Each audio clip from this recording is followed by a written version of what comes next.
The story of Def Leppard is a truly remarkable one. Since 1978 to the present time, the band have come on in leaps and bounds to become mega. As you know, the Leps didn't become legends in their own country, England. It was America that saw the true potential and gave the band the recognition they so rightly deserved. The most important meeting for me was in Sheffield, just prior to the release of Pyromania. Nobody in England really took much notice of Pyromania, and their ensuing UK tour was a disaster. But more of that later. Joe and Rick give us a brief insight to the early days of Def Leppard.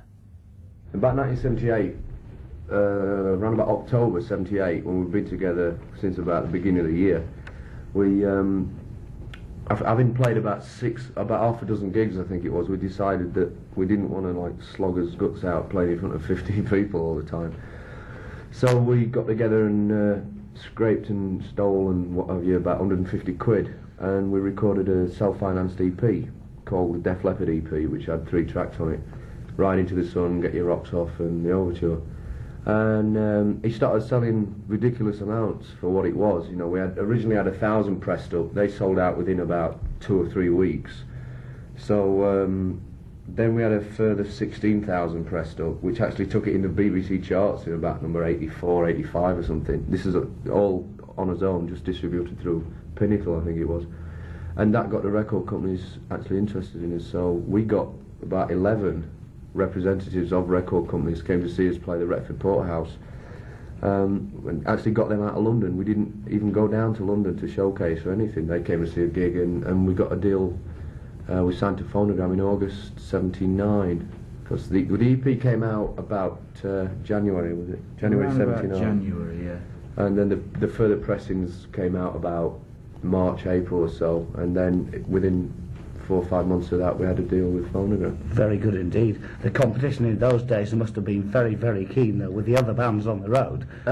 It was keen, yeah, but we did have the advantage, as Joe was saying, of actually having something out on plastic, which was Def Leppard, and I don't think many of the other bands had done anything like that, and so it was like we'd got a head start on the rest, to be quite honest. It was easier for the record companies to put the little record on their turntables and think, oh yeah, this sounds quite promising, whereas they might only go and see any of the other bands live, and as anyone will know, you can have an off night and a good night for a gig, whereas if you do your performance on record and it's there forever, basically.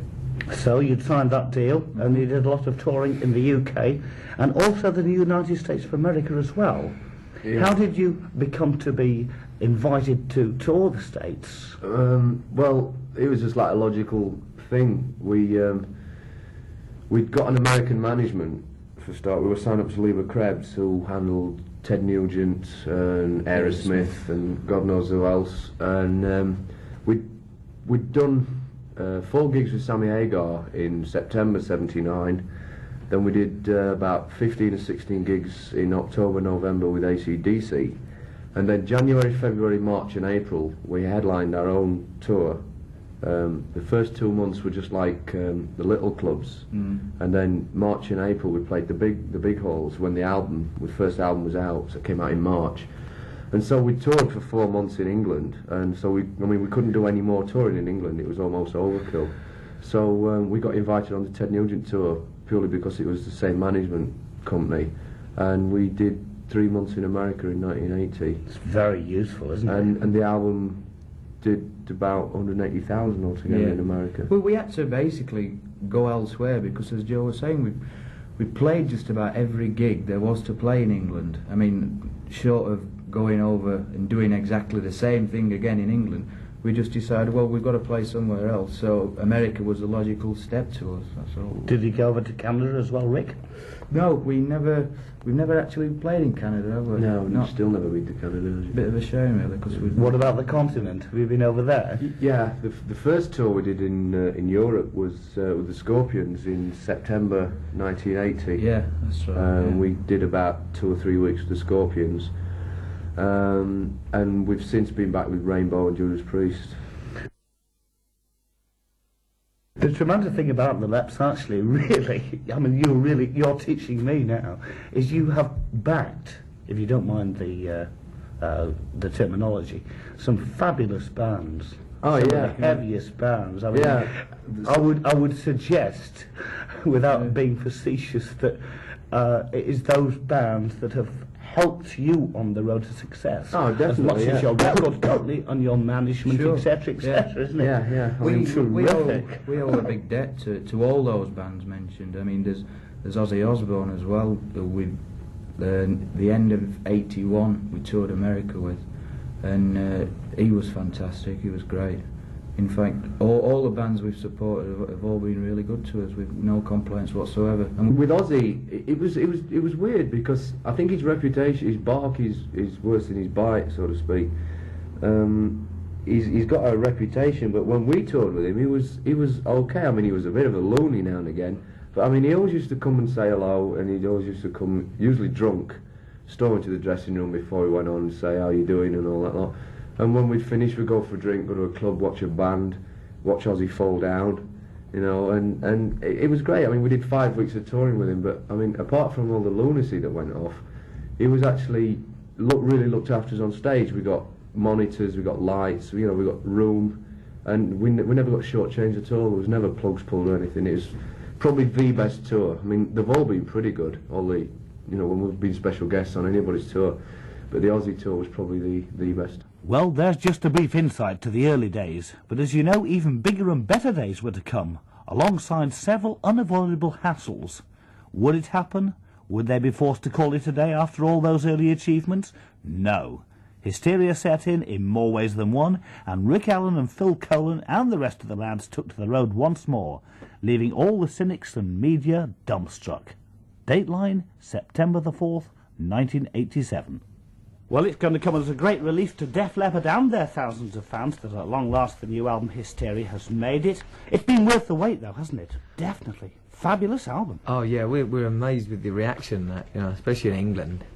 Yeah, and for the first time, you've also got chart reaction too, Yeah. with the single Animal. Right. Everything's been so well managed, I think, by Peter Mensch and the record company, and you know, it just seems to have pieced together so well. Yeah.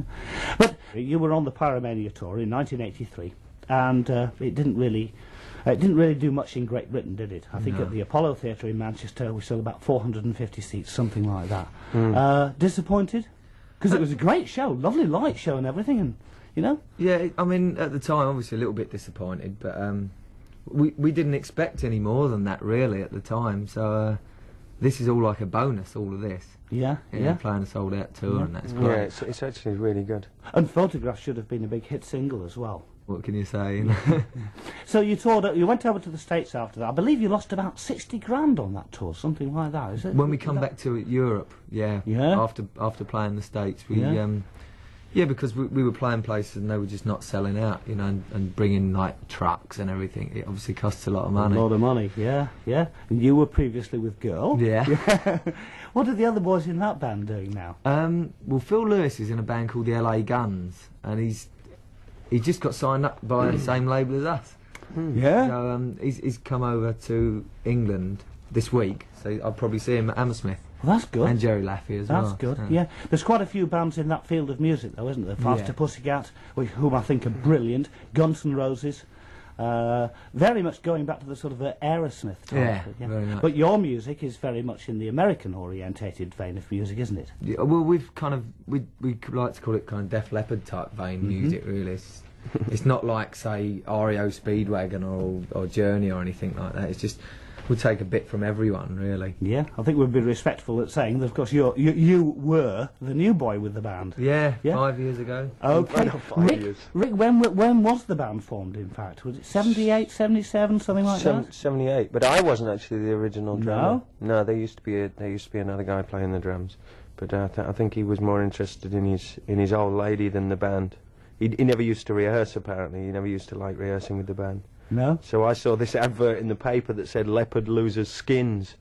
So I went down and got the job. It was brilliant. Yeah? Yeah, it was great. Yeah.